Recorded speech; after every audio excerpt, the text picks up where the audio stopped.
ഹരി ഓം. ഖണ്ഡം 2 വൃന്ദാവന ഖണ്ഡം. അധ്യായം 17 ശ്രീകൃഷ്ണ പ്രീതി പരീക്ഷണം. ബഹുലാശ്വനും നാരദനും തമ്മിലുള്ള സംഭാഷണം തുടരുന്നു.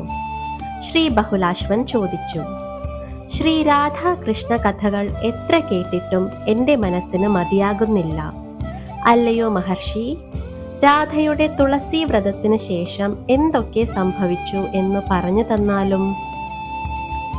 ശ്രീ നാരദൻ മറുപടിയായി പറഞ്ഞു, തുളസി ദേവിയുടെ അനുഗ്രഹത്തിന് പാത്രീഭവിച്ച രാധയുടെ സ്നേഹം പരീക്ഷിക്കാനായി ശ്രീകൃഷ്ണ ഭഗവാൻ വൃഷഭാനുപുരത്തേക്ക് പോയി.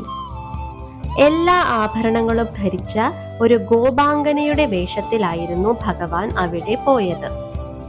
ആ രൂപത്തിൽ ഭഗവാൻ വൃഷഭാനു മന്ദിരം സന്ദർശിച്ചു. രാധയുടെ അതിമനോഹരമായ അന്തപുരവും ഉപവനവും മറ്റും കണ്ടുകൊണ്ട് സ്ത്രീവേഷം ധരിച്ച ഭഗവാൻ അവിടെയൊക്കെ ഉലാത്തി.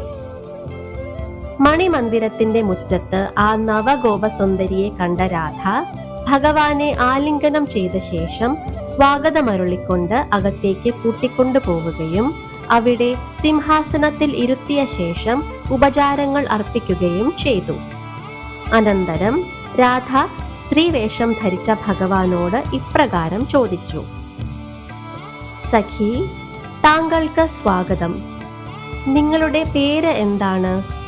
ദേവി, നിങ്ങളുടെ ആഗമന കാരണം എന്നോട് പറഞ്ഞാലും എനിക്ക് ചെയ്യാൻ സാധിക്കുന്ന കാര്യമാണെങ്കിൽ ഞാൻ തീർച്ചയായും ചെയ്യാം. ഹേ സഖി, താങ്കളെ ഞാൻ എൻ്റെ ജ്യേഷ്ഠന്റെ പത്നിയെ പോലെയോ ഭർത്തൃ സഹോദരിയെ പോലെയോ ആദരിക്കാം.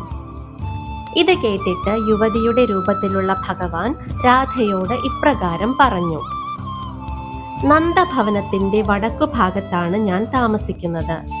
എൻ്റെ പേര് ഗോപദേവി എന്നാണ്. ഞാൻ ലളിതയിൽ നിന്നും താങ്കളുടെ രൂപമാധുര്യയെപ്പറ്റിയും ഗുണമാധുര്യയെപ്പറ്റിയും കേട്ടിരുന്നു.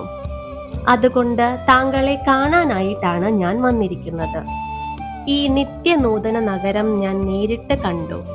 ദേവേന്ദ്രന്റെ അമരാവതി പോലും ഇതിനു സമാനമല്ല. ഇപ്രകാരം പ്രിയയും പ്രിയതമയുമായ അവർ പരസ്പരം പന്ത് കളിച്ചുകൊണ്ടും പാട്ട് പാടിക്കൊണ്ടും സംസാരിച്ചുകൊണ്ടും അവിടെയൊക്കെ നേരം ചിലവഴിച്ചു. അനന്തരം സന്ധ്യാസമയമായതിനാൽ ആ സുന്ദരി രാധയോട് തന്റെ വീട് അകലെയാണെന്നും അതിനാൽ പോകുകയാണെന്നും രാവിലെ വീണ്ടും വരാം എന്നും പറഞ്ഞു. ഗോപദേവിയുടെ ഈ വാക്കുകൾ കേട്ടപ്പോൾ രാധ കണ്ണീർ പൊഴിച്ചു. തുടർന്ന് രാധ രോമാഞ്ചഭരിതയാവുകയും താഴെ വീഴുകയും ചെയ്തു. അതു കണ്ടപ്പോൾ സഖിമാർ രാധയെ പരിചരിക്കുകയും സമാശ്വസിപ്പിക്കുകയും ചെയ്തു. അപ്പോൾ ഗോപദേവി പറഞ്ഞു, രാധികേ, വിഷമിക്കാതിരിക്കൂ. ഞാൻ തീർച്ചയായും നാളെ രാവിലെ വരാം. ഞാൻ പോയില്ലെങ്കിൽ പശുക്കളോടും സഹോദരന്മാരോടുമുള്ള എൻ്റെ വാഗ്ദാനം വ്യർത്ഥമാകും.